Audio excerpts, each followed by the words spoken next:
Friends, way back when I was a little boy, I grew up in this church, which was a Baptist church like this in Jackson, Mississippi. We did not have a hellfire and brimstone Southern pastor, though. He was a scholar. He had a doctorate degree in Old Testament studies, and he preached about the stories of the Old Testament Hebrew Jews, the Hebrews, all the time. And imagine my surprise when I went to Berlin as an adult and I saw the Babylonian Ishtar Gate, which was there when the Jews were in the Babylonian captivity. The Germans pilfered all over the world, and they pilfered all of these tiles, and they reconstructed them, and they have all these wonderful statues. You know, most of us think of Iraq as a Second World War-torn nation, but we forget that, like 500 BC, it was at the apex of civilization.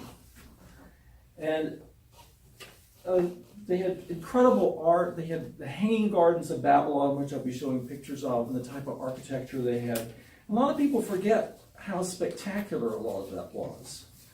Babylon is no longer inhabited, but the ruins are still there, and you can see how beautiful everything was. Well, Giuseppe Verdi is one of the great Italian opera composers. And when he was composing, he did what a lot of them do, is that they went back and they had a lot of the stories from like the Greeks and the Bible. And he latched onto the story of the Jews in captivity. And he was an extremely talented opera composer, probably the greatest Italian composer. But when he was young, this was Nabucco, which this is the set from it, was his first hit opera. And he wrote gorgeous music, but especially for sopranos, he was like a husband that demanded the wife kept that house clean and spotless 24 hours a day. He worked them to death, and he really did not write the music for the voice. And so as a result, particularly in this role, the Abigail, or Abigail in English, she was the daughter of Nebuchadnezzar by a slave. And she's the leading female role in this. And he wrote practically impossible music to sing. It would go up and down all over the place, plus a lot of flexibility where she had to do like vocal gymnastics, a lot of fast notes going up and down. And that's really hard for the fact that also it had to be really big voice. And so as a result, a lot of singers have tried to sing this role and have, one very famous singer started singing it in her 20s, and within 3 years her voice was completely toast. It just ruined it. Now the singer today, Gina Dimitrova, is a Bulgarian dramatic soprano who I've really come to love. And she's superhuman. She's not a mortal like the rest of us. And the voice is, well, simply titanic, would be the way to describe it. And plus she had all the flexibility. In this performance, she is singing in a 10,000-seat Roman arena, the size of the Key Arena, without mics, and she completely blew everybody away with the sound of her voice. And another thing that's interesting about her, which makes her perfect for this role, one of the things that's so hideous about this role for a soprano is that she also has to sing very loudly down low, which is really hard to do for most high-placed voices. Well, she sang both. Do you know what a mezzo is, like an alto, like the middle voice that doesn't sing quite as high? Well, she would sing both the mezzo and the soprano roles without any difficulty, and so she was perfect for this role.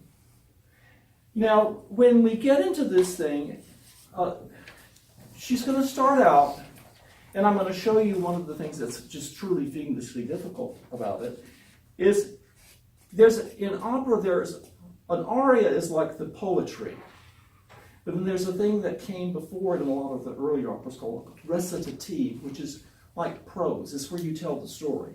And in this part, the singer has to sing from a very loud high C at the very top of the voice, and immediately jump down to a very low middle C, which is at the very bottom of soprano's voice, which is just really hard to do.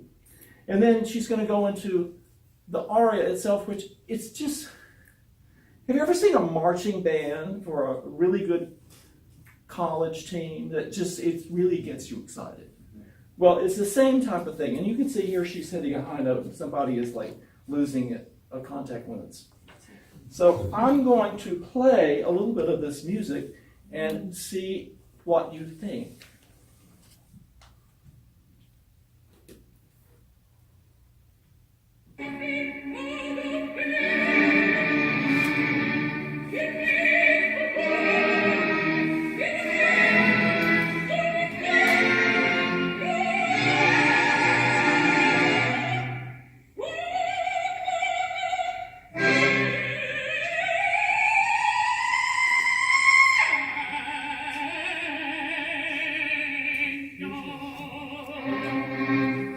Mariah Carey could not do that. Now, this is the opera, and listen how big her voice sounds just up next to all these men singing.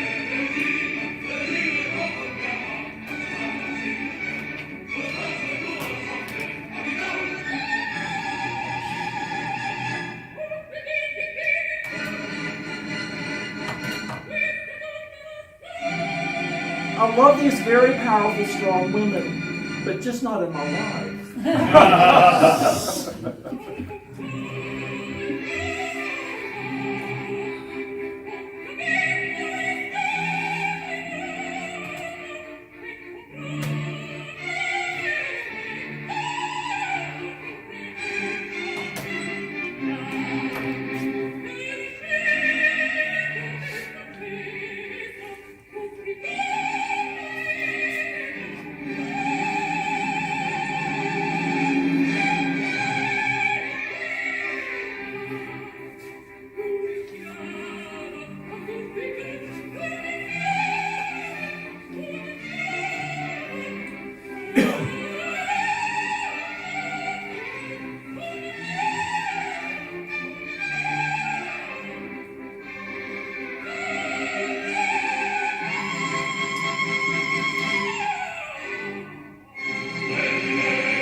I don't think you could ride in a car with that hat on.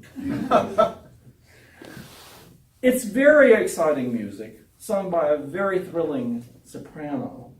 And I just thought I would share this with you. I could listen to this aria once a week. It just sort of gets me going, especially with her doing it. There's several others. Maria Callas, you heard of her? I did a speech on her. Maria Callas sang everything. Everything she could sing it. She sang this role one time. She says, "Oh no, basta, never again." Said it's a voice killer. But Dimitrova made a career of doing it, and it didn't seem to hurt her voice. So she was superhuman, just like Patty Lozano. Yes. Thank you very much.